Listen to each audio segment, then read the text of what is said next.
جس طرح دو وکلا ہوتے ہیں آپس میں دوست ہوتے ہیں، لیکن دونوں کی کلائنٹ اگر آپس میں لڑتے ہیں تو عدالت کے سامنے، جج کے سامنے وہ ایک مصنوعی غصہ میں آ کر ایک دوسرے کے خلاف بیانات دیتے ہیں، لیکن جیسا ہی وہ لمحہ گزرتا ہے پھر آگے دوبارہ ایک ہی میز پر کھانا کھاتے ہیں۔ ابھی آپ کو یاد ہوگا کراچی کے بڑے جلسے میں پی ڈی ایم میں بہن اور بھائی مریم اور بلاول کے نعرے لگ رہے تھے، اور آج سے 5 دن قبل آپ شہباز شریف کا سٹیٹمنٹ اٹھا کر دیکھیں، وہ خود کہتے ہیں کہ الیکشن کے بعد پھر ہم ایک ہوں گے۔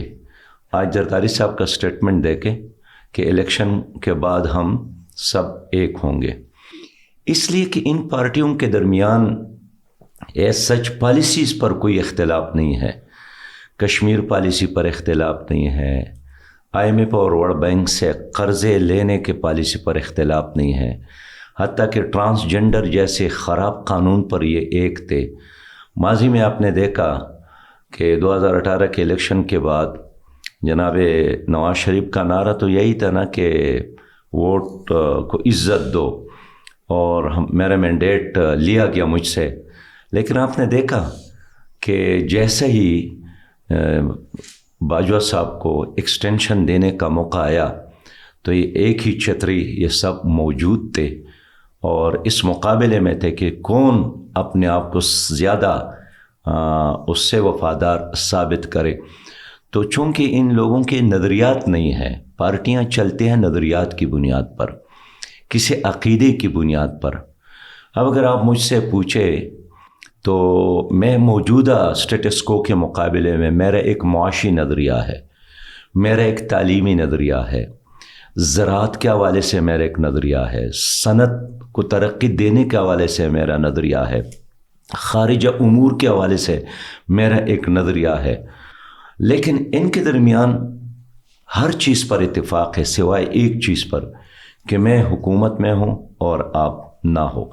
لیکن اب اس پر بھی اختلاف نہیں ہے، اب تو یہی دونوں کا عزم ہے کہ ہم نے مل کر اس کیک کو تقسیم کرنے کے بجائے مل کر ہم نے اس کو کھانا ہے، جس کا بوجھ عوام برداشت کرتے ہیں۔ لیکن ڈو یو تھنک یہ الیکشنز فکس ہیں؟ مطلب ہر کسی کو پتہ ہے، بیکاز شہباز صاحب سے بھی جب پوچھا سیم اگین بلاول، تو پرسیپشن مجھے تو پرسنلی یہی ملا کہ بلاول کو لگتا ہے کہ نواز شریف صاحب کو پتہ ہے کہ میری باری آ گئی ہے۔ آپ کو لگتا ہے کہ ایک ڈیل ہو گئی ہے اسٹیبلشمنٹ کے ساتھ؟ یہ سب اس کو کوشش میں تو ہے، جس طرح ایئرپورٹ پہ ایک باسکٹ آپ نے دیکھا ہوگا، اس پہ یہ لفظ ہوتا ہے کہ یوز می، مجھے استعمال کرو، تو ان کا بھی مستقل یہی سلوگن ہے کہ یوز می۔ لیکن میں نہیں سمجھتا ہوں کہ ان دونوں کو دوبارہ موقع ملے گا، اس لیے کہ یہ ایکسپوز ہو گئے ہیں، یہ ایک بار نہیں بار بار ناکام ہو گئے ہیں۔ ایک امریکی پروفیسر نے کہا ہے کہ اگر کوئی قوم 50 سال ایک ہی راستے پر چل کر ترقی نہیں کرتی تو اس راستے پر اگر وہ مزید ایک قدم بھی اٹھاتی ہے وہ قوم، تو یہ قوم پاگل قوم ہے۔ تو ہماری قوم تو پاگل نہیں ہے کہ 40-50 سال سے ان دو جماعتوں نے، آپ 1990 سے لے کر آج تک تقریباً 40-42 سال تو گزر گئے، 91 میں بھی یہی جعلی مقابلے کرتے تھے، نورا کشتی کرتے تھے، اور یہ صرف ملک کا مسئلہ نہیں ہے، عالمی سطح پر بھی ایک زمانے میں آپ نے دیکھا ہوگا کہ یا آپ مجبور تھے روس کا ساتھ دینے پر یا امریکہ کے ساتھ دینے پر۔ اگر آپ روس کی مخالفت کرتے تھے تو اس کا مطلب ہے کہ امریکی ایجنٹ ہے، اگر آپ امریکہ کی مخالفت کرتے تھے تو اس کا مطلب ہے کہ آپ سرخا ہیں، آپ روس کے ایجنٹ ہیں۔ اس زمانے میں بھی ہمارا یہی تیوری اور نظریہ تھا کہ نہیں، یہ دونوں باطل ہے، یہ دونوں استعمار ہے، یہ دونوں سامراج ہے۔ اس کے مقابلے میں ایک اور نظریہ اور تیوری موجود ہے، وہ اسلام کا ہے، وہ امت کا ہے۔ اسی طرح وہی بین الاقوامی تناظر میں انہوں نے بھی یہی بنایا ہے کہ یا ہم ہوں گے یا وہ ہوں گے۔ اس کے مقابلے میں کوئی عوام کا حقیقی نمائندہ جو گلیوں اور کوچوں سے اٹھے وہ نہیں ہوگا۔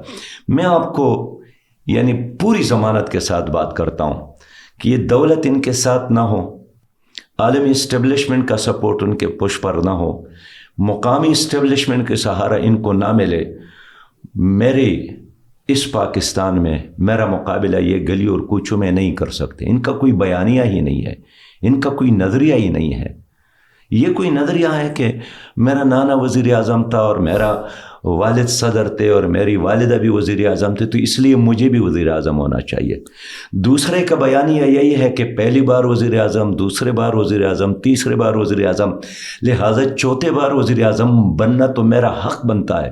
اور میں چاہتا ہوں کہ آخری لمحے میں جب موت آ جائے تو ایک وزیر اعظم کی حیثیت سے مجھے موت آ جائے. یہ کوئی بیانیہ ہے, یہ کوئی نظریہ ہے؟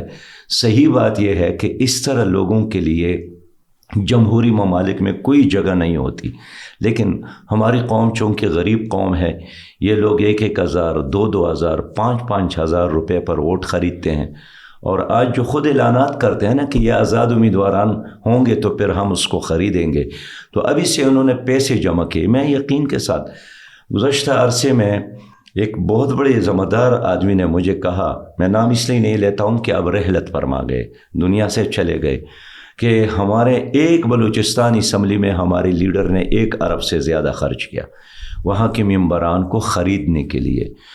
تو آج کے زمانے میں نہیں سمجھتا ہوں کہ عام پاکستانی نوجوان یا عام ہماری ماں بہن اور بیٹی اپنے کو فروخت کرنے کے لیے تیار ہے. اس لیے وہ میرٹ پر فیصلہ کریں گے اور میرٹ کی بنیاد پر ووٹ دیں گے. آپ نے جیسے کہا کہ دونوں پارٹیز ایک دوسرے کے ساتھ مل جاتے ہیں سارا, اس میں جو جمہوری نظام ہے ہمارا, اس کا کتنا بڑا ایک فالٹ کہہ لیں, یا آپ کو لگتا نہیں ہے کہ ڈیموکریسی اس ملک میں اس طرح نہیں چل سکتی؟ بیکاز ہم لوگ ڈیموکریسی کرتے ہیں اور ویسٹ کی ایگزامپل زیادہ تر لوگ دیتے ہیں. اب وہاں ایک پڑھا لکھا بندہ ہے, اپنی مرضی سے وہ ووٹ دیتا ہے. یہاں آپ جاتے ہیں, ایک نمبردار ہے, ایک چودھری ہے, ایک وڈیرا ہے, اس نے جس کو کہنا ہے اس نے پوری کی پوری, مطلب آپ پچھلے 3 دہائیوں میں دیکھ لیں, ایوریج جو ہے وہ سندھ PPP کے پاس ہے, PMLN کے پاس پنجاب ہے, اس کو ظاہر ہے اس طرح توڑا نہیں جا رہا. سو ہم اور آپ لوگ بھی, جماعت اسلامی بھی, سینیٹر مشتاق صاحب کے ساتھ ایک ہمارا پوڈ کاسٹ ہوا اور اس میں بڑی بحث اس بات پہ ہوئی کہ جو نظام ہے آپ لوگ بھی تو اسی نظام کا حصہ, اس میں پھر جو بھی بندہ آئے گا وہ شاید نہیں چل سکتا. ڈونٹ یو تھنک کہ ہم لوگوں کو ایز اے آزاد قوم بیٹھ کے فیصلہ کرنا چاہیے کہ یار ہم کسی اور نظام کی طرف جائیں؟ اینڈ وہ نظام یہ نہیں کہ وہ ڈکٹیٹرشپ ہوگا یا کوئی اور ہوگا, یا ہم کوئی اسلامی نظام پورے کی بات کر رہے ہیں. ہم لوگ کیونکہ اسلامی نظام کی بات کریں تو لوگ ڈر جاتے ہیں کہ جی یہ تو طالبان لانا چاہتے ہیں. کہنے کا مقصد یہ ہے کہ چائنا ہے, ملیشیا ہے, انڈونیشیا ہے, ایران ہے, ہر کسی نے اپنے ملک کے لحاظ سے اس نظام کو بنایا ہے. تو عمران خان آ جائے یا پیپلز پارٹی آ جائے یا جماعت اسلامی آ جائے, بیوروکریسی نے اسی طرح رہنا ہے. تو فرق پھر اس پوری چیز میں کیا ہے؟ پہلی بات یہ ہے کہ عمران خان ہو یا نواز شریف صاحب ہو یا زرداری صاحب ہو, یہ تینوں حکومت میں رہے ہیں نا جی. فوج نے پوری طرح سپورٹ کیا, عدلیہ نے بھی ان کو سپورٹ کیا, نیب نے بھی ان کو سپورٹ کیا, تمام ادارے ان کے ساتھ تھے. یہ نہیں چلے. اس کی بنیادی وجہ یہی ہے کہ ان کے ساتھ کوئی متبادل نظام ہے ہی نہیں. ان سب کا ایک ہی تھیوری ہے کہ IMF سے قرضے لے کر ملک کو چلانا ہے. لیکن آپ لوگ بھی مجلس عمل میں رہتے ہیں. نہیں, میں اس پہ آؤں گا. میں قرضوں کی سیاست اور قرضوں کی معیشت پر بالکل یقین نہیں رکھتا ہوں. میرے ساتھ ایک متبادل سسٹم ہے. دوسری بات یہ ہے کہ ان تینوں پارٹیوں نے اقتدار تو کی نہیں, اسے تو آپ انکار نہیں کر سکے. یہ ایک پٹوار خانے کو ٹھیک نہیں کر سکے, ایک تانے کو ٹھیک نہیں کر سکے, ایک مثالی اسکول نہیں بنا سکے, ایک مثالی ادارہ نہیں بنا سکے. بس اتنا فرق ہے کہ اگر آپ MNA بن جاتے ہیں تو مثلاً آپ نے اسلم کو SP مقرر کیا اپنے ضلع میں, میں MNA بن گیا تو میں نے اکرم کو SP مقرر کیا. تو یہ تو تبدیلی نہیں ہوئی نا جی. آپ کو ایک تانہ دار سے دوستی ہے, چلے میں اس کو لاؤں گا, میرے ایک اور تانہ دار سے دوستی ہے تو میں اس کو لاؤں گا. یہ تو کوئی تبدیلی نہیں ہوئی. نہ یہ عدالتوں کو ٹھیک کر سکے, نہ یہ نیب اور احتساب کے ادارے کو بہتر بنا سکے, نہ بچوں کو کوالٹی کی تعلیم دے سکے. حتیٰ کہ 5 دریا ہمارے ملک میں بہتے ہیں, یہ اپنے ملک کے عوام کو صاف پانی تک نہیں دے سکے. ہمارے ملک معدنیات سے مالا مال ہے, یہ معدنیات کو استعمال نہیں کر سکے. اللہ تعالیٰ نے ہمیں 79 ملین ایکڑ زمین دی ہے, اس میں صرف 22% زمین ایسی ہے زیر کاش ہے, لیکن یہ باقیہ زمین کو بھی آباد نہیں کر سکے. تو کون ذمہ دار ہے؟ آج اگر آپ کے ملک میں اتنا ڈپریشن اور فرسٹریشن ہے اور ٹینشن ہے کہ 90 لاکھ سے زیادہ بچے ہمارے اور بچیاں نشے کے عادی ہو گئے ہیں. اس کی وجہ معاشی بدحالی ہے اور اس کی وجہ یہ سیاسی فرسٹریشن ہے، لیکن یہ ایک ہوپ بھی نہیں دے سکے. اب آئیے، سنگاپور ہم سے بھی زیادہ بدتر حالت میں تھی. ایک لی کوان یو کی صورت میں قیادت ملی اور آج سنگاپور بالکل کہاں کڑا ہے آپ خود جانتے ہیں ترقی کے معیار میں.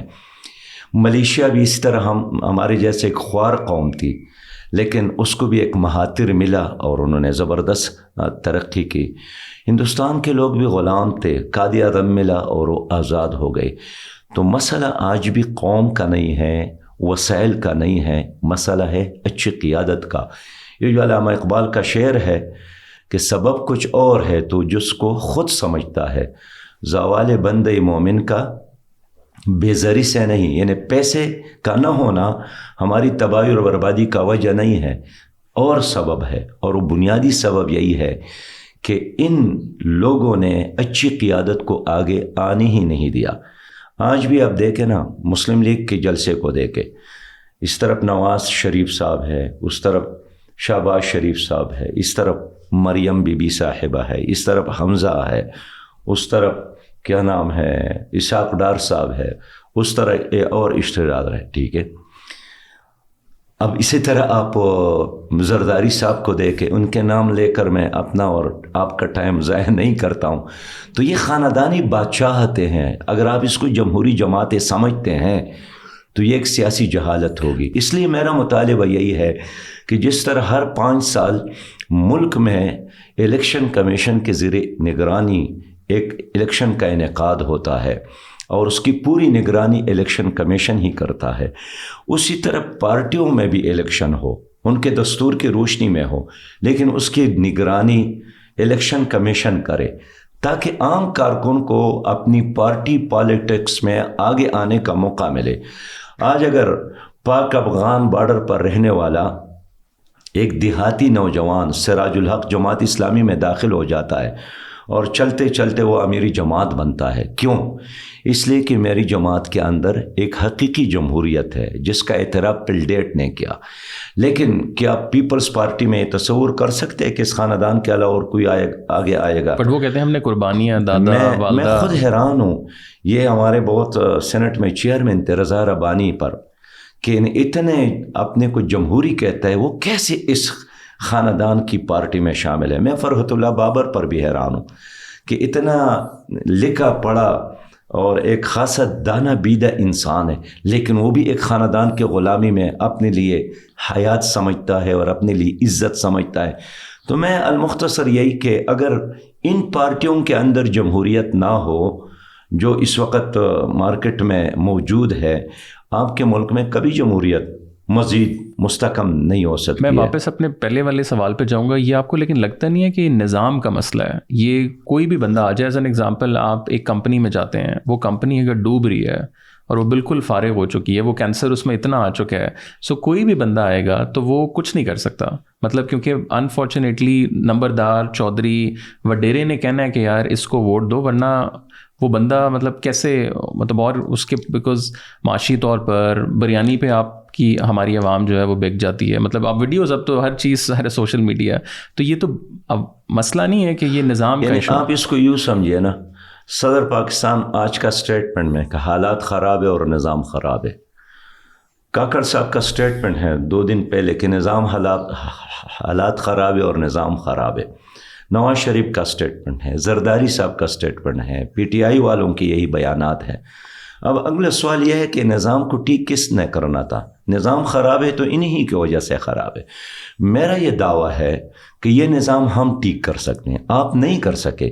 اللہ نے آپ کو 3 بار 5 بار موقع دیا. 25 سال تو مسلم لیگ نے حکومت کی پنجاب پر، ٹھیک نہیں کر سکے. آج بھی لوگ گندا پانی پینے پر مجبور، ڈرینیج سسٹم خراب، تعلیمی ادارے تباہ اور برباد. 15 سال پیپل پارٹی نے سندھ میں حکومت کی. میں 2 دن پہلے سندھ سے ہو کے آیا ہوں. 1,500 اسکول ایسے ہیں جو کاغذے میں موجود ہے ہی نہیں، اور کہیں ہے بھی تو وہ استبل کی صورت میں MNAs MPs نے سنبھال رکھے ہیں، اور وہ ڈیروں کے وطاق ہے، ان کے مہمان خانے ہیں. اب وہ صاحب کہتا ہے کہ میں 9 فروری کے بعد تعلیمی اداروں کو بہتر بناؤں گا. بابا کیسے بنائیں گے؟ پہلے تو آپ 15 سالوں میں ایک سندھ کو ٹھیک نہیں کر سکے, 25 سالوں میں ایک پنجاب کو ٹھیک نہیں کر سکے. آج بھی جنوبی پنجاب میں جا کر دیکھے آپ کو وہاں کے لوگوں پر ترس آئے گا. بس چند محلات آباد ہے جو MNS کے محلات ہے یا MPS کے محلات ہے یا ان 2 پارٹیوں کے جو کارندے ہیں ان کے محلات ہے. باقی انسان کے لیے تو رہنا مشکل ہو گیا. تو میں آپ کو یہی بتانا چاہتا ہوں کہ میں آپ سے اتفاق کرتا ہوں کہ یہ نظام خراب ہے, لیکن یہ نظام ان پارٹیوں کی وجہ سے خراب ہے. کہ اگر ملیشیا نے ترقی کی, سنگاپور نے ترقی کی, آج افغانستان کی کرنسی ہم سے بہتر ہے, آج بنگلہ دیش کا ٹکا ہم سے بہتر ہے, یار نیپال بھوٹان ہم سے بہتر ہے, انڈیا ہم سے بہتر ہے. ہمارا پاسپورٹ بھی دنیا کے آخری 4 کمزور ترین پاسپورٹوں میں ہے. یہ کس کی وجہ سے؟ یہ آپ کی وجہ سے بھی نہیں ہے, میری وجہ سے بھی نہیں ہے, یہ ان 3 پارٹیوں کی وجہ سے ہے جنہوں نے ہر بار حکومت کی ہے اور پھر کہتے ہیں کہ ایک اور باری. آپ نے جیسے کہا کہ 3-4 دہائیوں سے یہ لوگ ہیں, بیچ میں خان صاحب آئے. جماعت اسلامی جہاں بھی ظاہر ہے اٹس اے فیکٹ ناٹ کہ وہ آپ کہیں بھی بیٹھے ہیں تو جماعت, آپ نے کہا کہ آپ ایک گاؤں سے اٹھ کے آئے اور ماشاء اللہ آپ ابھی امیر ہیں. اس پوری چیز کو اگر ہم دیکھیں, اور مودودی صاحب اور جتنا بڑا سیاستدان ہے وہ شاید جماعت اسلامی کے اسکول سے 80s 90s میں آیا ہے, بٹ اس کی کیا وجہ ہے کہ جماعت اسلامی ابھی تک اس طرح پالیٹکس کو کانکر نہیں کر سکی؟ مجلس عمل میں ہم نے دیکھا کہ ایک بنیادی رول آپ لوگوں کا تھا, بٹ آپ لوگوں کے ہم جلسے دیکھیں تو میسو, پرابلی نون لیگ سے بھی بڑے جلسے ہیں, PPP سے بھی بڑے جلسے ہیں. اب اس کی 2 وجوہات نظر آتی ہیں, یا تو میچ پہلے سے فکس ہوتا ہے, ورنہ اگر اتنے نمبرز آپ کے بھی ہمیں نظر آتے ہیں, مطلب مین پاور آپ لوگوں کی جتنی ہے وہ آئی ڈونٹ تھنک کسی بھی اس طرح پارٹی کی ہوگی انلیس انٹل اور جو مذہبی جماعتیں ہیں. تو اس کی کیا وجہ ہے کہ جماعت اسلامی آپ کو جنونلی کیا لگتا ہے کہ کہاں مار کھا رہی ہے یا کہاں تھوڑا سا لیگ ہے کہ وہ مین سٹریم پالیٹکس میں یا وفاق میں کبھی اس طرح نہیں آ سکے؟ دیکھیے, جس طرح آپ کا کسان محنت کرتا ہے اور زمین کے پیداوار میں اس کا حصہ نہیں ہوتا ہے, آپ کا مزدور محنت کرتا ہے اور کارخانے کے منافع میں اس کا حصہ نہیں ہوتا ہے, اسی طرح یہ پوری قوم ووٹ استعمال کرتا ہے لیکن اس کے نتیجے میں اس کا کوئی حصہ نہیں ہوتا ہے. لیکن ہم کیوں کری جا رہے ہیں؟ میں یہی عرض کرتا ہوں کہ 2 وجوہات ہے. پہلی بات تو یہ ہے کہ ہماری سیاست یرغمال ہے, ہمارا پولنگ اسٹیشن یرغمال ہے. اور کس سے یرغمال ہے؟ یہ ان جاگیرداروں نے, ظالم جاگیردار. میں جاگیر کے خلاف نہیں ہوں, میں ظالم جاگیردار کی بات کرتا ہوں, میں کرب سرمایہ دار کی بات کرتا ہوں. تو یہ ایک کلاس ہے. اس کے ساتھ گزشتہ 76 سالوں سے اسٹیبلشمنٹ کا ایک اتحاد ہے کہ ہم نے مل کر اس ملک کو کانا ہے, ہم نے مل کر کسی اور آدمی کو یہاں نہیں آنے دینا ہے. یہ وہ بنیادی لوگ ہیں کہ جب انگریز چلا گیا تو یہ قابض ہو گئے اور یہ جاگیردار تھا. پھر انہوں نے بینکوں سے قرض لیے, یہ صنعت کار بن گیا. پھر انہوں نے اپنے بچوں کو اچھی تعلیم دلائی تو یہ بیوروکریٹ بن گئے. پھر ان کو پتہ چلا کہ نہیں, اس پہ بھی بس نہیں کرنا ہے, اسٹیبلشمنٹ کو بھی ساتھ لینا ہے, اس کو بھی ساتھ لیا. پھر انہوں نے میڈیا ہاؤسز وہ بھی اپنے بنائے. تو اس لیے آپ دائیں دیکھیں, بائیں دیکھیں, پیچھے دیکھیں, آگے دیکھیں, آج کے ماحول میں, آج کے دن میں آپ کو یہی چہرہ نظر آئے گا. اب میں 20 گھنٹے محنت کرتا ہوں, دن کو جلسے کرتا ہوں, رات کو میں سفر کرتا ہوں. اس کے باوجود بھی میں نے جب ایک اخبار کے دوست سے پوچھا کہ جلسہ تو ہمارا بڑا تھا کل, لیکن تصویر آپ نے نہیں دی. انہوں نے کہا کیا کرے, وہ پورا صفحہ اور دوسرا صفحہ وہ پیپل پارٹی نے لیا تھا. میں نے کہا چلے ٹھیک ہے. اگلے دن پھر میرا جلسہ تھا, پھر میں نے گلہ کیا. انہوں نے کہا ہم کیا کرے, پورا اخبار وہ مسلم لیگ نے لیا تھا. میں نے جیو کے مالک محترم میر شکیل صاحب کو بلایا تھا. میں نے کہا کہ یار آپ سچ اور جھوٹ میں اور مطلب ٹھیک اور غلط میں کوئی فرق کرتے ہیں یا نہیں کرتے ہیں. وہ مسکرائے. انہوں نے کہا کہ ایک دکاندار یہ نہیں دیکھتا ہے کہ خریدار کون ہے, وہ یہی دیکھتا ہے کہ وہ مجھ سے کوئی چیز خرید رہا ہے. تو اگر آپ بھی میرا ٹائم خریدے تو ہم آپ کو بھی اسی طرح کوریج دیں گے. تو اس ماحول میں ایک عام پاکستانی کے لیے ایوان میں پہنچنا، سینیٹر بننا، صوبائی اسمبلی کا ممبر بننا، یہ تقریباً ناممکن ہے۔ یہ تو سلام ہے جماعت اسلامی کو کہ جنہوں نے گزشتہ طویل عرصے سے ان جاگیرداروں کا بغیر وسائل کا مقابلہ کیا ہے اور ہم کر رہے ہیں۔ لیکن ایک دن آئے گا، عوام ایک ریئلٹی ہے۔ افغانستان پر روس نے قبضہ کرنے کی کوشش کی، لیکن عوام ایک طرف چلے گئے اور ناکام ہو گئے۔ پھر نیٹو فوج نے لشکر کشی کی، ڈالرز کا ایک سیلاب آیا، لیکن عوام ایک دوسرے طرف کھڑے تھے، ناکام ہو گئے۔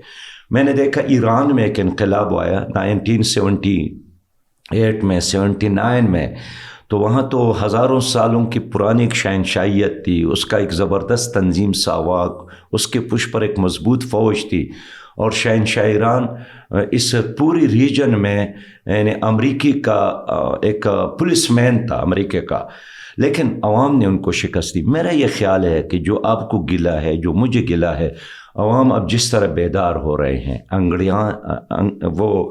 ان کا شعور بیدار ہو رہی ہے، اور آپ کی میڈیا نے جس طرح ان لوگوں کو بے نقاب کیا ہے، سوشل میڈیا نے جس طرح ان لوگوں کے ہر حرکت کو دنیا تک پہنچایا ہے، یہ ایک انقلاب کا ذریعہ بن رہا ہے۔ آپ کو کیا لگتا ہے کہ ظاہر آپ لوگ بھی اسلامی نظام کی بات کرتے ہیں، عمران خان نے بھی اسلامی نظام کی بات کی، ابھی ٹی ایل پی بھی اسلامی نظام کی اور مدینہ کی ریاست کی بات کر رہے ہیں۔ اب لوگ کہہ رہے ہیں کہ یار اب پہلے تو جماعت اسلامی ایک پارٹی تھی، اب ٹی ایل پی بھی آ گیا ہے، تو ٹی ایل پی میں اور جماعت اسلامی میں کیا فرق ہے؟ اور ہم نے دیکھا ہے کہ پچھلے 4-5 سالوں میں بہت زیادہ ایک رائز ٹی ایل پی کا آیا ہے اور کافی ووٹس، اور اب تو کراچی کے اندر بھی ہم لوگ دیکھ رہے ہیں کہ اچانک سے بہت زیادہ ہے۔ تو آپ دونوں میں اگر ایک عام بندہ ہے تو اس کو کیا لگتا ہے کہ یار کیا بنیادی فرق ہے؟ دیکھیے، ہمارے ملک میں یہ المیہ ہے کہ دین تو ایک ہے، اس کو تقسیم کیا گیا دیوبندیت میں، بریلویت میں، اہل حدیثیت میں، وغیرہ وغیرہ، سب نام ہم لیں گے تو وقت ضائع ہوگا۔ جماعت اسلامی مسلکی جماعت نہیں ہے۔ ہم دین کو، اسلام کو ایک دین سمجھتے ہیں، مذہب نہیں سمجھتے۔ یہ اصطلاح تو ہے ہی نہیں قرآن اور حدیث میں، ان الدین عند اللہ الاسلام۔ تو ہم امت کی بات کرتے ہیں، مسلک کی بات نہیں کرتے ہیں۔ ہم دین کی بات کرتے ہیں، کسی خاص مسلک کی بات نہیں کرتے ہیں۔ یہی وجہ ہے کہ ایک دیوبندی بھی جماعت اسلامی میں ہے، مثلا میرا والد صاحب خود دیوبند سے فارغ التحصیل ہے، بریلوی بھی جماعت اسلامی میں ہے، اہل حدیث بھی جماعت اسلامی میں ہے، اعلی حاصل قیاس۔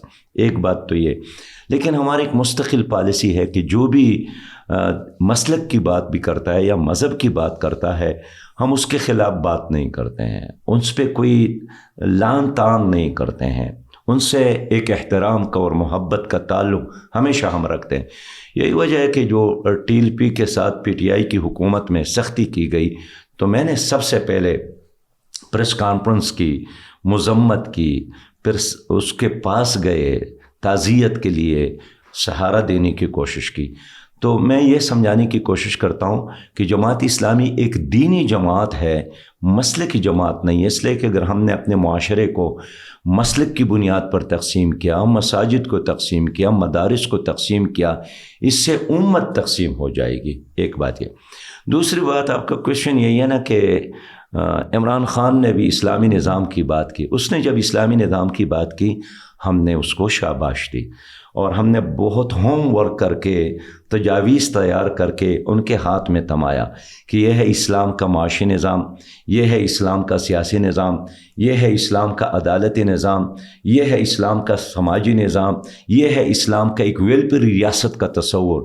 لیکن معلوم یہی ہوا کہ اس نے نعرہ تو لگایا، لیکن اس کی حکومت میں جتنے لوگ ان کے ساتھ تھے وہ وہی نہیں تھے جو اسلامی نظام چاہتے تھے۔ وہ بوزدار کی صورت میں نکل آئے، وہ محمود خان صاحب کی صورت میں نکل آئے، اور پنجاب جیسے بڑی صوبے پر انہوں نے ایک ایسے آدمی کو مسلط کیا جن کے ساتھ آپ کوئی انٹلیکچوئل ڈسکشن ہی نہیں کر سکتے تھے۔ یعنی اگر آج کے لمحے میں آپ سے بات کروں کہ میں پنجاب میں رہتا ہوں، پنجاب میں گھومتا ہوں، میں نے اپنے کانوں سے محترم بزدار صاحب کی آواز نہیں سنی ہے۔ آپ کی کبھی ملاقات نہیں ہوئی تھی؟ ملاقات تو دور کی بات ہے، میں نے کبھی آواز بھی نہیں سنی، اس لیے کہ صرف اخبارات میں سٹیٹمنٹ دیتے تھے، اور مجھے تو معلوم ہے کہ سٹیٹمنٹ وہ نہیں ہوتا ہے جو انسان بولتا ہے، ان کے لیے اپنا ایک ڈپارٹمنٹ ہے، اور پرانے اسٹیٹمنٹ کو نکال کر نئے تاریخ کے ساتھ وزیر اعلیٰ کے نام سے جاری کرتے ہیں۔ جو بھی وزیر اعلیٰ ہو آپ دیکھیں نا، اسٹیٹمنٹ پرانا ہوتا ہے، نام تبدیل ہوتا ہے اور تاریخ تبدیل ہوتا ہے۔ لہٰذا اللہ تعالیٰ نے عمران خان کو بھی تبدیلی لانے کے لیے ایک زبردست موقع دیا، اس لیے کہ ایک تو میرے معلومات کے مطابق سب سے زیادہ فوج نے اگر کسی کا ساتھ دیا، اسٹیبلشمنٹ نے جس کا ساتھ دیا، وہ عمران خان تھا۔ عدالتوں نے زبردست ساتھ دیا، نیب نے زبردست ساتھ دیا، لیکن اس کے باوجود اس کے ساتھ وہ ٹیم ہی نہیں تھی جن کا منزل ملک میں اسلامی نظام۔ ورنہ یہ آج آپ کے پروگرام میں میں اعلان کروں کہ کسی بھی حکومت نے ملک میں اسلامی نظام کا اعلان کیا، نفاذ کیا، اعلان تو ہوتا ہے، نفاذ کیا، پھر ہمیں سیاست کرنے کی ضرورت نہیں ہے، پھر اس حکومت کو مضبوط کرنا، ان کا دایاں بایاں کڑا ہونا، اس کو چلانا، اس کی حفاظت کرنا، وہ ہم اپنی ذمہ داری سمجھیں گے۔ لیکن کسی حکومت نے یہ کام نہیں کیا، اور یہی وجہ ہے کہ ان تمام لوگوں کو ہم دعوت دیتے ہیں کہ جو پاکستان کو اسلامی ریاست دیکھنا چاہتے ہیں، جو پاکستان میں ایک ویلفیئر ریاست کا قیام چاہتے ہیں، جو پاکستان میں سماجی انصاف چاہتے ہیں، جو پاکستان میں عدالتی نظام چاہتے ہیں، جو پاکستان کو سود فری دیکھنا چاہتے ہیں، جو پاکستان کو کرپشن فری دیکھنا چاہتے ہیں، ایک کلین پاکستان، ایک گرین پاکستان، ایک کرپشن فری پاکستان اگر آپ بھی چاہتے ہیں تو پھر جماعت اسلامی آپ کے لیے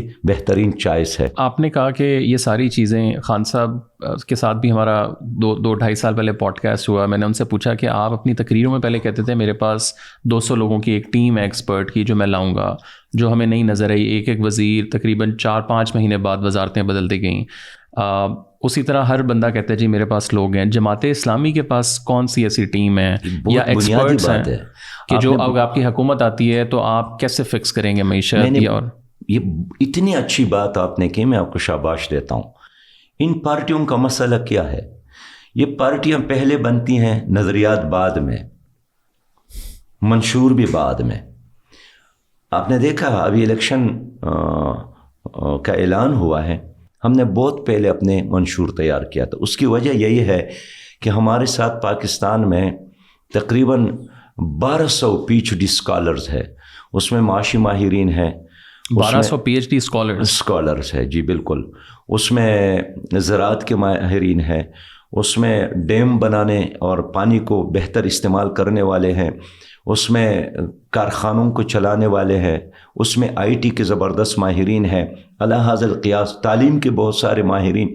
اس کے ہم نے چھوٹے چھوٹے گروپ بنائے ہیں، وہ مسلسل پاکستان کے لیے ایک طویل المیعاد منصوبے پر کام کر رہے ہیں، 30 سالہ منصوبہ۔ تو ابھی ہم نے یعنی اپنے منشور کے حوالے سے خواتین کا وہ کیا، تو ہمارے ساتھ بہت سارے ایسے خواتین ہیں جو پی ایچ ڈی اسکالرز ہے مختلف شعبہ جات میں، ہم نے ان کے حوالے کیا کہ اسی طرح ہم نے زرعی ماہرین کو بلایا اپنے منشور کے لیے، اسی طرح ہم نے مزدوروں کے حوالے سے جو ہمارے سفارشات تھے مزدوروں نے تیار کی، اس طرح اقلیتوں کے حوالے سے ہمارے منشور میں جو چیزیں ہیں وہ اقلیتوں کو ہم نے بلا کر کے آپ لوگوں کی کیا مسائل ہے انہوں نے تیار کی۔ تو جو جماعت اسلامی کا منشور ہے، اب آپ یہ دیکھیں اور دوسرے منشوروں کو دیکھیں، یہ میں نے تیار نہیں کیا ہے، یہ مختلف اسپیشلائزڈ ماہرین نے مل کر اپنے اپنے شعبوں کے حوالے سے یہ منشور تیار کیے۔ میں سمجھانا یہ چاہتا ہوں کہ جماعت اسلامی اقتدار میں آ کر پھر تیاری نہیں کرے گی، جماعت اسلامی نے پہلے تیاری کی ہے، اور یہی وجہ ہے کہ اگر 9 مئی کو جماعت اسلامی کو حکومت ملتی ہے تو 9 فروری کو تو 10 فروری کو میرے ساتھ ایک معاشی نظام کا ایجنڈا موجود ہے، تعلیمی نظام کا ایک ایجنڈا موجود ہے، VIP کلچر کو ختم کرنے کا ایک ایجنڈا موجود ہے، صاف پانی دینے کا ایک ایجنڈا موجود ہے، ملک میں 46 لاکھ یتیم بچوں کی کفالت کا ایک پروگرام موجود ہے، ملک میں 56 لاکھ معذور لوگوں کی کفالت کا ایک مکمل منصوبہ موجود ہے۔ مجھے یہ بھی پتہ ہے کہ میں نے بلوچستان میں امن کیسے قائم کرنا ہے، اس پر میرا ایک ہوم ورک موجود ہے۔ مجھے یہ بھی پتہ ہے کہ میں نے قبائلی علاقے جو ضم ہو گئے ہیں ان کے مسائل کس طرح ایڈریس کرنا ہے۔ اس لیے مجھے ایک دن بھی، آپ کو یاد ہے PTI کی حکومت قائم ہو گئی تو خود عمران خان صاحب نے قوم سے ریکویسٹ کی کہ 100 دنوں تک، بلکہ کالم نویسوں اور اخبار والوں کے مجلس میں، کہ 100 دنوں تک مجھ پر کوئی تنقید نہ کرے، مجھ سے کوئی سوال نہ کرے. اس کے بعد اسٹیبلشمنٹ کی طرف سے ایک اسٹیٹمنٹ آیا تھا، میں اگر غلطی پر نہ ہوں شاید جنرل آصف غیور صاحب تھے اس پہ، بہرحال میں کلیئر نہیں ہوں کہ اس وقت کے جو ترجمان تھا اس کا نام کیا تھا، آپ خود کلیئر کرے. لیکن ان کا پھر یہ ہے کہ 6 مہینوں تک کوئی سوال نہ کرے، اعتراض نہ کرے، 6 مہینے بعد آپ کو ایک نیا پاکستان ملے گا. لیکن 6 مہینے تو کیا، وہ سارا زمانہ گزر گیا، وہ نہیں کر سکے، اس لیے کہ اقتدار میں آنے سے پہلے ان کے ساتھ کوئی منصوبہ نہیں تھا. ہاں انہوں نے باہر سے کچھ NGOs کے نمائندوں کو بلایا، لیکن امریکہ اور پاکستان میں تو جتنا فرق ہے اتنا ان کے خیالات اور پاکستان کے ماحول میں فرق ہے. تو میں آپ کو یہی یقین دلانا چاہتا ہوں کہ اس وقت میں جانتا ہوں کہ 2.8 کروڑ یعنی 2 کروڑ 80 لاکھ میرے بچے تعلیمی اداروں سے باہر ہے. جیسے آپ نے کہا کہ آپ کے پاس پورا پلان ہے اور ساری چیزیں ہیں، آپ کبھی نہیں گئے اسٹیبلشمنٹ کے پاس کہ یار یہ میرا پلان ہے، آپ نے ساروں کو تیار کر لیا ہے، ساروں کو آپ نے موقع دیا ہے، تو ایک دفعہ جماعت اسلامی کو بھی موقع دیں، because there is no harm کہ مطلب سارے ہو گئے ہیں اور آپ بھی ایم شور اسٹیبلشمنٹ سے ملتے ہوں گے، تو وہ کبھی موقع نہیں آیا کہ آپ جا کے GHQ جائیں اور بیٹھ کے بات کریں کہ یار ہمارا ملک ہے، آپ نے سب کو دیا ہے، why don't you just give us a chance? دیکھیے یہ تو میرے فلسفے کے خلاف ہے کہ میں جمہوریت پر یقین رکھتا ہوں، عوام کی رائے پر یقین رکھتا ہوں، اور جا کر ایک ایسے ادارے سے میں بات کر لوں کہ جی خدا کے لیے آپ نے نواز شریف کو حکومت دی ہے، آپ نے زرداری صاحب کو حکومت دی ہے، آپ نے عمران خان صاحب کو حکومت دی ہے، تو پلیز ایک باری مجھے بھی دے دے. میں سمجھتا ہوں یہ بات میں نے عوام سے کرنی ہے کہ آپ لوگوں نے نواز شریف کو بھی دیکھا، زرداری صاحب کو بھی دیکھا، باقی لوگوں کو دیکھا. میں عوام سے اپیل کروں گا کہ ایک باری ہمیں دے دے، ایک چانس ہمیں دے دے، اور اگر ہم نہیں کر سکے ہم اپنا اعتراف بھی کریں گے، جو بھی سزا ہو سکتا ہے عوام کی طرف سے، لیکن ایک باری. اور یہ بات میں اعتماد سے اس لیے کرتا ہوں کہ اب دیکھیں تجارت کے بغیر تو کوئی ملک کامیاب نہیں ہو سکتا ہے. کل میں گیا تھا پاکستان کے سب سے بڑے چیمبر کراچی میں، وہاں صنعت کار رو رہے ہیں، بجلی نہیں ہے، گیس ان کے پاس نہیں ہے. جب پہیہ جام ہو جائے صنعت کا پھر کیسے ملازمتیں ملیں گی؟ اور جس کے ساتھ پیسہ ہے بھی وہ میں دیکھتا ہوں ملیشیا جا رہے ہیں، کینیڈا جا رہے ہیں، بنگلہ دیش جا رہے ہیں، پیسہ باہر منتقل ہو رہا ہے. تو میں یہ آپ سے عرض کروں کہ اسٹیبلشمنٹ سے بھی ہم نے بات کرنی ہے، اور میں نے کل ان کے پروگرام میں یہ کہا کہ اگر 9 مئی کو مجھے حکومت ملتی ہے تو میں ان تمام سیاسی سٹیک ہولڈرز کو بما اسٹیبلشمنٹ ایک میز پر بٹھاؤں گا کہ آؤ مل کر کچھ چیزوں پر اتفاق کرتے ہیں. یہ ہمارا معاشی ایجنڈا ہو گیا، یہ ہمارا تعلیمی ایجنڈا ہو گیا، یہ ہمارا زراعت کا ایجنڈا ہو گیا، یہ ہمارے بے روزگاری ختم کرنے کا پروگرام ہو گیا، یہ غیر آباد زمینوں کو آباد کرنے کا پروگرام ہو گیا، یہ کشمیر کو آزاد کرنے کا پروگرام، یہ آپیا کو واپس لینے کا پروگرام، یہ پاکستان کے پاسپورٹ کو دنیا کے پاسپورٹوں میں ایک اعلیٰ مقام دینے کا پروگرام. تو میں ہی چاہوں گا کہ ان تمام سٹیک ہولڈرز کو میں مشورے میں شریک کر لوں. اور ٹھیک ہے، ایک 30 سالہ منصوبہ میں چاہتا ہوں کہ اپنے قومی اسمبلی میں رکھوں کہ وہ مل کر یہ قومی منصوبہ اور ایک منزل کا تعین کرتے ہیں. یہ ایک خاکہ میں پیش کروں، اور اس خاکے میں ہر پارٹی جو بھی آتی ہے اپنے صلاحیت کے مطابق رنگ بھرنے کی کوشش کرے. مجھے 1 منٹ دے دیں. مثلا میں آپ سے پوچھنا چاہتا ہوں، آج ہم 25 کروڑ ہے، اور 30 سال بعد ہم کتنے کروڑ ہوں گے؟ کتنے پروفیسر چاہیے، کتنے ڈاکٹر چاہیے، کتنے ہاسپٹل چاہیے، کتنے اسکول چاہیے، کتنے سڑکیں چاہیے؟ میں چائنا گیا تھا، روس کی چائنا کمیونسٹ پارٹی کے لوگوں سے ہم ملے، تو انہوں نے کہا کہ ہم نے یہ پل بنایا تھا، وہ پل بھی ہم نے دیکھا، تو یہ 20 سالوں کے لیے تھا.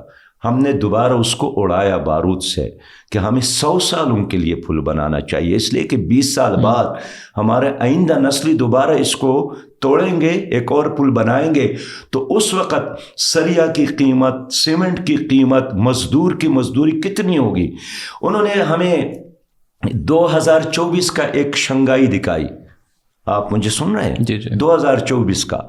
تو اس نے بتایا کہ 2024 کا جو شنگھائی ہے وہ ایسا نہیں ہوگا. یہ 4 سال 5 سال پہلے کی بات میں کرتا ہوں.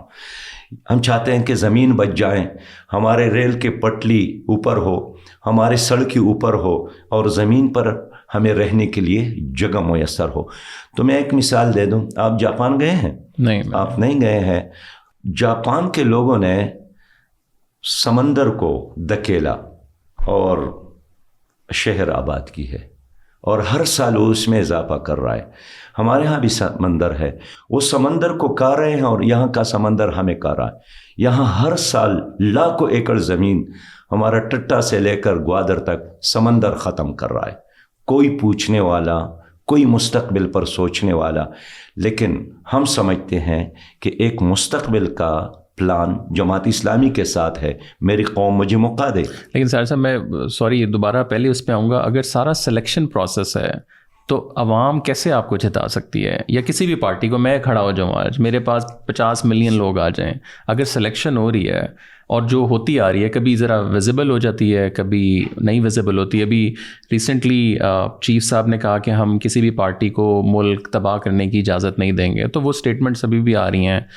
تو اگر آپ کہتے ہیں کہ آپ ان کے ساتھ پہلے نہیں بیٹھیں گے یا اور بعد میں ہم بیٹھیں گے, مطلب وہ تو پھر ہے کہ وہ ایک ہی چیز ہے جو اگلے 50 سال بھی چلتی رہے گی. نہیں, اسٹیبلشمنٹ کے ساتھ بیٹھنے سے میں انکار نہیں کرتا ہوں کہ میں چاہ رہا ہوں آپ پہلے بیٹھیں rather than آپ بعد میں بیٹھیں. یہ تو ہماری فوج ہے, کوئی انڈین فوج تو نہیں ہے. یہ آپ کے بچے ہیں, ہمارے بچے ہیں, ہمارے گاؤں ہمارے بستیوں سے تعلق رکھنے والے لوگ ہیں. ان کے جنازے جب شہید ہو جاتے ہیں کہاں آتے ہیں؟ ہمارے قبرستانوں میں آتے ہیں, ہمارے گاؤں میں آتے ہیں. اس کو جتنے بھی آپ سپورٹ کر سکتے ہیں, لیکن میں ان کے ساتھ بیٹھوں گا کہ آپ کو کتنے جہاز چاہیے, کتنے ٹینک چاہیے, کتنے توپ چاہیے, کتنا ویپنز چاہیے, جدید ٹیکنالوجی چاہیے. تو اگر ہم زراعت کو بہتر بنا سکتے ہیں تو ہم ٹینک بنا کر بھی فروخت کر سکتے ہیں, ہم اچھے توپ بنا کر بھی مارکیٹ میں پیسہ کما سکتے ہیں. آج یورپ کے بہت سارے ایسے ممالک ہیں جن کے ساتھ زمینیں نہیں ہیں, لیکن وہ اسلحہ بنا کر بہت کچھ کماتا ہے. تو میں بھی چاہتا ہوں کہ ان کے ساتھ بیٹھ کر اپنی فوج کو دنیا کا ٹاپ 10 نہیں, دنیا کا نمبر 1 فوج بنانا, اس لیے کہ ہمیں ایک 8 گنا بڑی دشمن کا سامنا ہے. لیکن یہ بات کرنا کہ آپ مجھے حکومت دے دے, میں سمجھتا ہوں کہ یہ تو اپنی آئین کی توہین ہے. اس لیے کہ ایک جنرل بھی حلف اٹھاتا ہے کہ میں نے غیر جانبدار رہنا ہے, میں نے سیاست میں حصہ نہیں لینا ہے, میں نے وہ کام کرنا ہے جو قوم نے میرے حوالے کی ہے. تو میں چاہتا ہوں کہ عدلیہ اپنا کام کرے, الیکشن کمیشن اپنا کام کرے, اسٹیبلشمنٹ اپنا کام کرے, مقننہ اپنا کام کرے. اب افسوس یہ ہے کہ مقننہ میں قانون سازی نہیں ہوتی ہے, عدالتوں میں انصاف نہیں ہے, اور الیکشن کمیشن جو ہے شفاف الیکشن کے لیے تیار نہیں ہوتا ہے. آپ نے جیسے ذکر کیا ٹرانسجنڈر رائٹس کا, اور اس کے اوپر ہم نے دیکھا کہ کافی زیادہ جو ہے وہ آپ لوگوں کی طرف سے پش بیک آیا تھا. بٹ پھر ہم نے یہ بھی دیکھا کہ چاندنی شاہ کو آپ نے جو ہے وہ کاؤنسل ممبرشپ کا میرے خیال سے ٹکٹ بھی دیا. تو کیا دیا؟ آئی تھنک کاؤنسل ممبرشپ آپ لوگوں نے آفر کیا تھا انہیں. تو وہ کس طرح ہے کہ ایک سائڈ پہ آپ لوگ اس کے خلاف ہیں اور ایک سائڈ پہ سپورٹ بھی؟ میرے پیارے بھائی, فرض کرے اگر آپ کے آئین میں, آپ کے الیکشن کمیشن کے قوانین میں اقلیتوں کے لیے نمائندہ چننا ہے, تو آپ ہندو اور مسیحی برادری کو جو نمائندہ دینا ہے وہ آپ نے ہندو ہی دینا ہے یا مسیحی برادری سے تعلق رکھنے والا آدمی دینا. ایسا تو نہیں ہے کہ جناب یہ مولوی صاحب ہے یہ ہندوؤں کی نمائندگی کرے گا اور یہ مولوی صاحب ہے یہ مسیحی برادری کی نمائندگی کرے گا.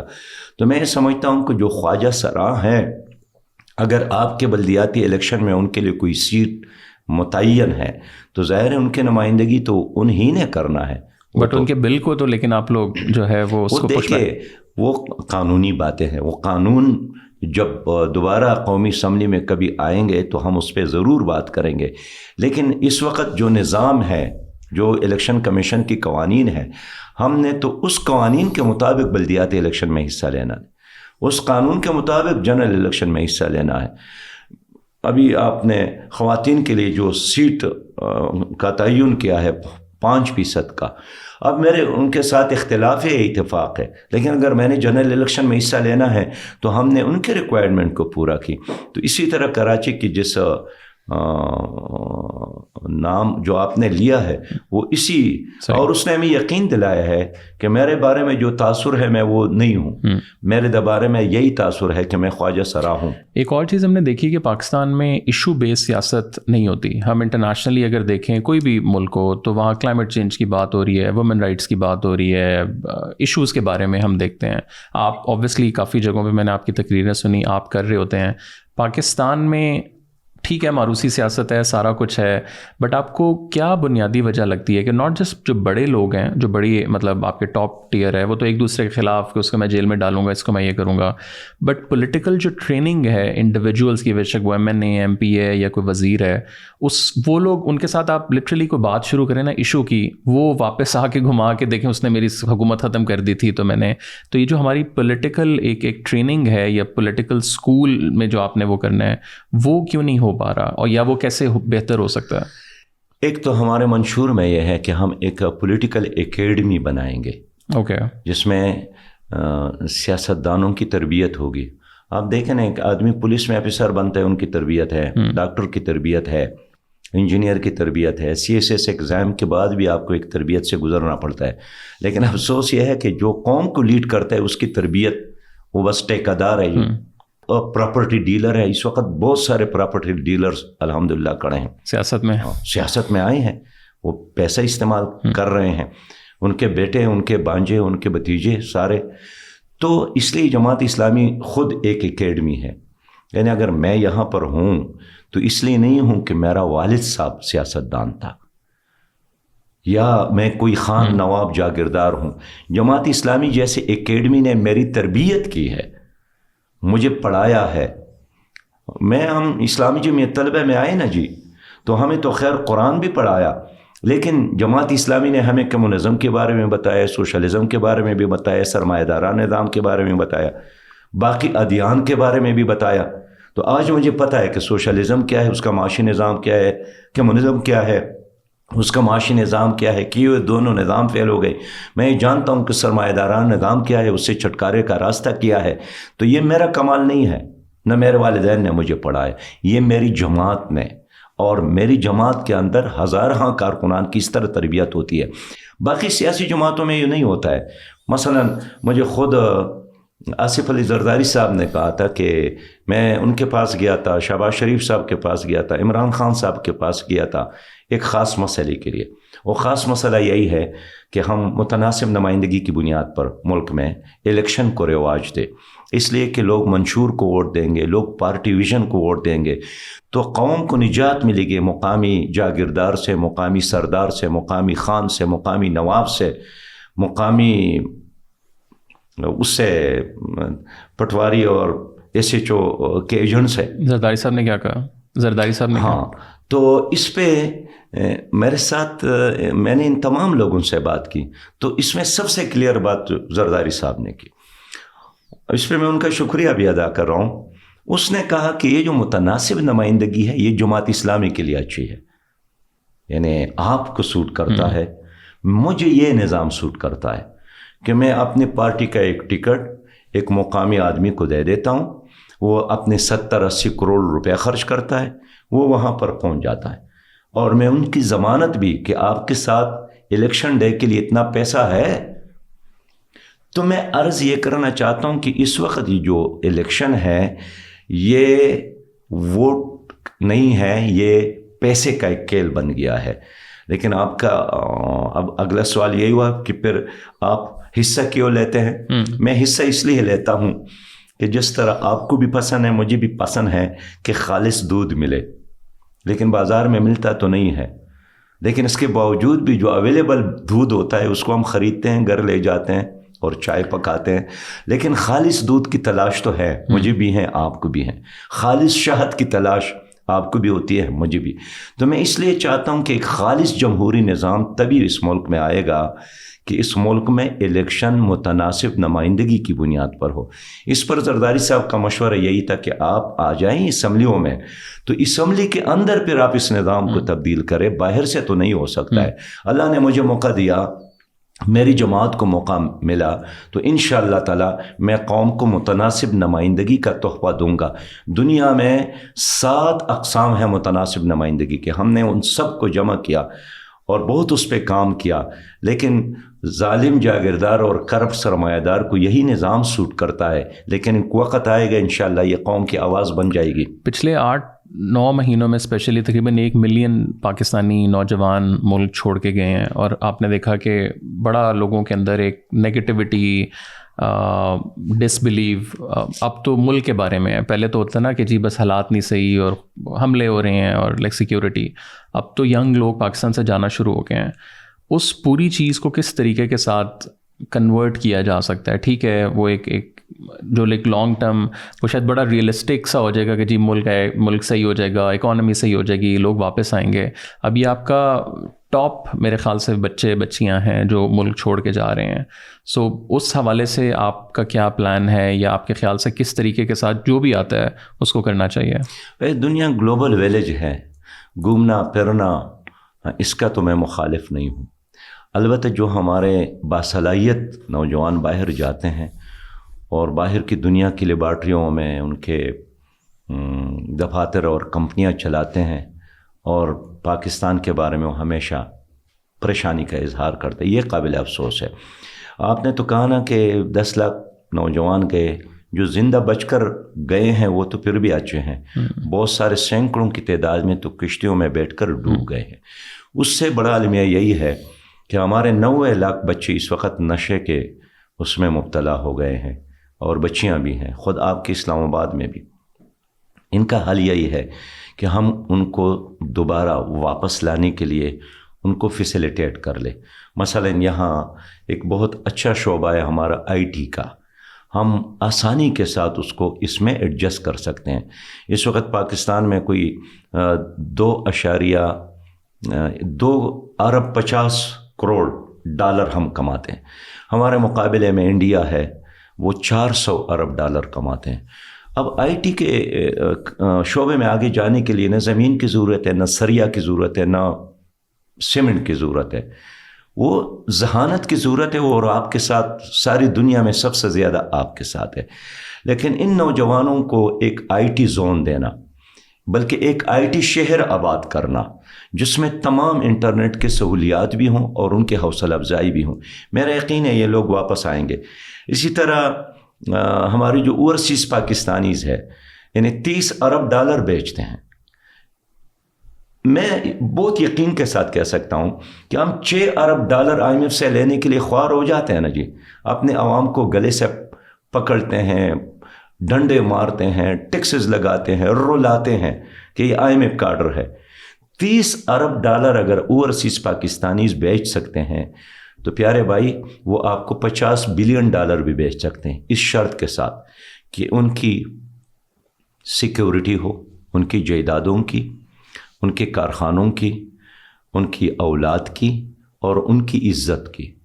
ہم ان کو ایک محسن پاکستان شناختی کارڈ جاری کریں گے، ہم ان کو ایئرپورٹ پر VIP سٹیٹس دیں گے، ہم ان کے بچوں کے لیے ایک علیحدہ یونیورسٹیاں اور میڈیکل کالج بنائیں گے، ہم ان کو پاکستان میں ایک عزت کے ساتھ یہاں رہنے کا مواقع دیں گے. جب آپ یہ کام کریں گے تو یہ تمام بچے واپس آئیں گے، تو یہ یہاں دفتر میں بھی بیٹھ کر وہ ساری دنیا کو لیڈ کر سکتے ہیں. میرا آخری سوال آپ سے ہوگا، آپ پچھلی بہت دہائیوں سے پالیٹکس میں ہیں، جماعت کے ساتھ بہت عرصے سے ہیں. سرکاری جواب تو یہ، اگر میں اس سوال کا پرابلی آپ کہیں گے کہ ایک موٹیویشن ہے کہ ہم نے ملک صحیح کرنا ہے اور یہ ساری چیزیں، but what motivates you like every single day? کہ آپ بیڈ سے اٹھتے ہیں، مطلب ٹھیک ہے ایک ایز اے امیر ایک لیڈر وہ تو ہے، بٹ کہیں نہ کہیں انسان ایز اے انسان، اگر میں آپ کو لائک سراج صاحب کی حیثیت سے، ناٹ کہ آپ JUI یا کوئی بھی جماعت اسلامی، PTI PMLN، وہ کیا چیز ہے جو آپ کو ڈرائیو کر رہی ہوتی ہے ہر وقت کہ یار میں اٹھوں پھر اسی نظام میں جاؤں؟ دودھ تو خالص نہیں ملنا، بٹ چلو لائک وہ کیا چیز ہے؟ ابھی بھی آپ چل رہے ہیں 18-20 گھنٹے کا، آپ اٹھ رہے ہیں، لائک اب تو آج کل تو چلیں بہت زیادہ وہ ہے، بٹ ویسے بھی آئی ایم شیور. سو وہ کیا چیز ہے جو ڈرائیو کر رہی ہے آپ کو ایز اے ہیومن؟ 2 باتیں. میرا جو عشق ہے یا میرے کارکن کا وہ دو چیزوں کے ساتھ ہے، ایک دین جو اسلام ہے، اور دوسرا پاکستان جو مدینہ منورہ کے بعد کائنات کا سب سے مقدس زمین میں سمجھتا ہوں۔ میرا بنیادی موٹیویشن یہی ہے کہ اگر میں رات کے اندھیرے میں اٹھتا ہوں اور سفر کرتا ہوں، مجھے کسی سے شاباش لینے کی ضرورت نہیں ہے، اس لیے کہ ایک سمیع بصیر اور لطیف خبیر خدا مجھے دیکھتا ہے، اور یہی حال میرے ہر کارکن کا ہے۔ جب آپ کا قدم، جب آپ کا نظر، جب آپ کا لفظ، جب آپ کی حرکت اللہ کی رضا کے لیے ہو تو اس سے بڑی موٹیویشن اور کچھ نہیں ہے۔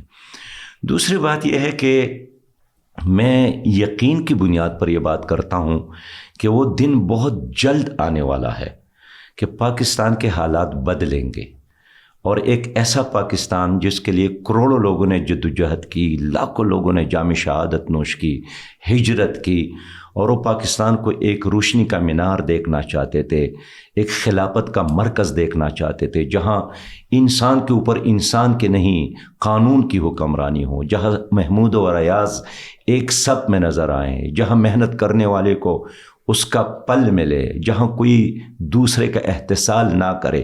ایک ایسا پاکستان وجود میں آنے والا ہے، اور صبح اور شام مجھے اس یقین میں اضافہ ہو رہا ہے، اس لیے میں بالکل مایوس نہیں ہوں، اور کل کا سورج جس طرح طلوع ہوگا مجھے یقین ہے اسی طرح انشاءاللہ ایک دن ایک ویلفیئر، فلاحی، clean, green, corruption free Pakistan آپ کو ملے گا، آپ اس پر فخر کریں گے انشاءاللہ۔ سراج صاحب thank you so much for taking the time out, بہت شکریہ۔